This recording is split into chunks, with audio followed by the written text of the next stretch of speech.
Hi, I'm Clement Chow, and I'm the judge for the Echo Music Challenge 2011. It's my pleasure to be able to share with you some songwriting tips. And so, we're going to go through Songwriting 101. Well, let's begin then.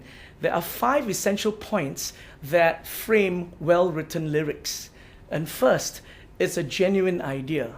The second being a memorable title.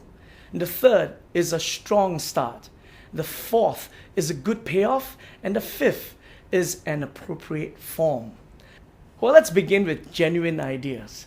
What is a genuine idea? It's all about believable people in recognizable places. Genuine ideas should strike a common chord. It should be universal.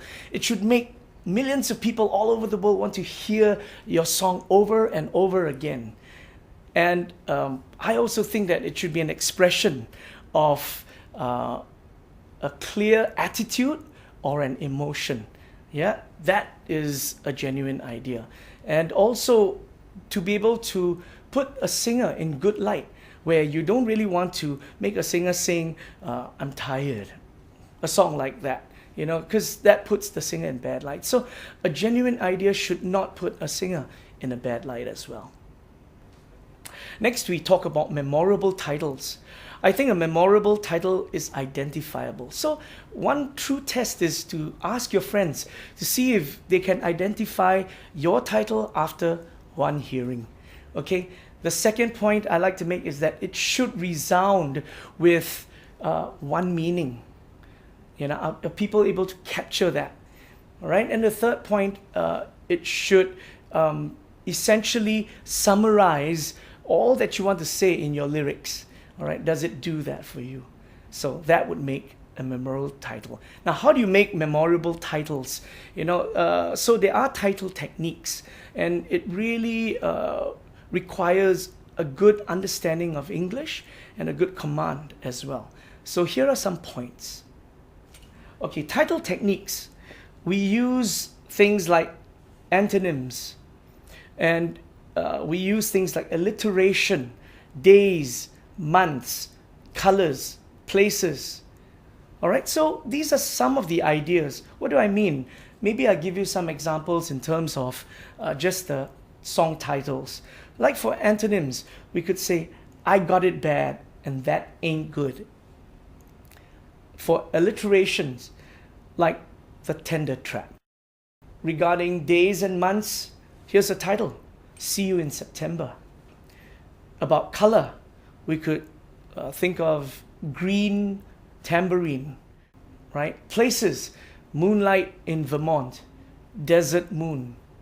Yeah. So, and there's many more other usages of English title techniques that we can apply to bring about a very strong, memorable title. The next thing we want to talk about is a strong start. In any song, the first couple of lines are very important. That's why we need to be able to have those lines draw and pull the people into your song. Your listeners need to be drawn in, or you lose them immediately. And the other point that I want to bring about is, in these first couple of lines, we should establish the who, when, what, where. And this is very important. Some of the ways that we can do this is to apply certain techniques like these. The question, we can use a technique like that. We can talk about the greeting, or we can talk about the request, or a provocative statement. We can also use a time frame, a situation, a setting, an image, or perhaps an occupation. Yeah, for example, the question, is this a dream? Are those your eyes? Found in, for the first time, Kenny Loggins. Or you can also talk about the greeting, like, well, hello there, good old friend of mine, from the song Come In From The Rain, Melissa Manchester. The next one we could use is perhaps the request. For example, grab your coat, get your hat. And also the provocative statement, I've been alive forever, and I wrote the very first song. Barry Manilow, I write the songs. The time frame, Wednesday morning at 5 o'clock. The situation, perhaps like the Barry Manilow song, we had the right love at the wrong time. The setting on a train bound to nowhere from the song The Gambler. The image, perhaps something like over by the window, there's a pack of cigarettes. The occupation, perhaps an opening statement like, behind the bar, I see lots of crazy things. The next point is about a good payoff. See, after writing all of that, what you want is the payoff, the result of all that you've been trying to say. And this is very important because you need to have a plot build up. So what I mean by that, you need to bring it to a place where you can then draw a conclusion, either stated or implied.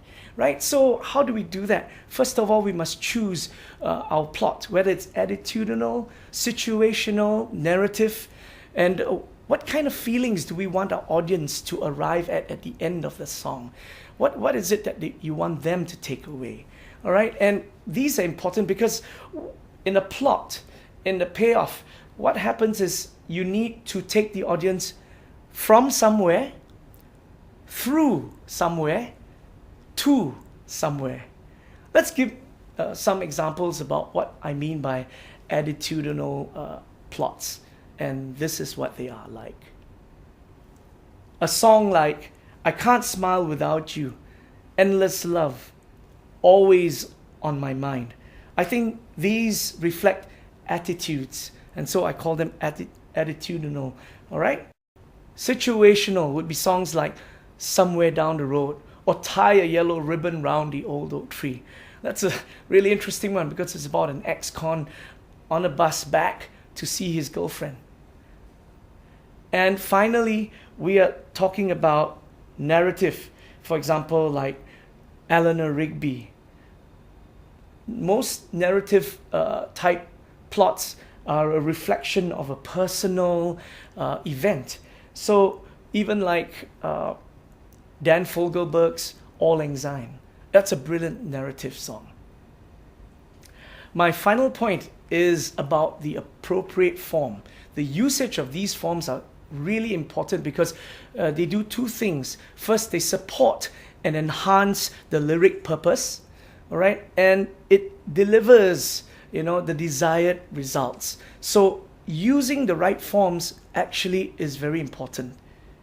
Here are some examples of the various types of forms that are available for your use. And the most common ones are the verse-chorus form.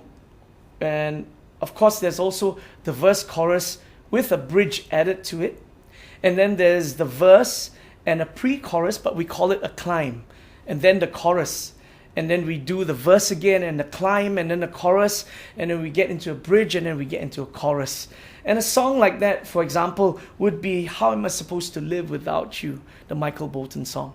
And that is a classic example of that kind of a writing. And maybe a verse, chorus, bridge type song would be Just Once, Sometimes When We Touch. A verse, chorus, a typical verse, chorus song would be like Leaving on a Jet Plane, Separate Lives, Phil Collins. Right? So, and there are many other forms. For example, the 12-bar blues, which is the most basic of all. And then there's the AAA form.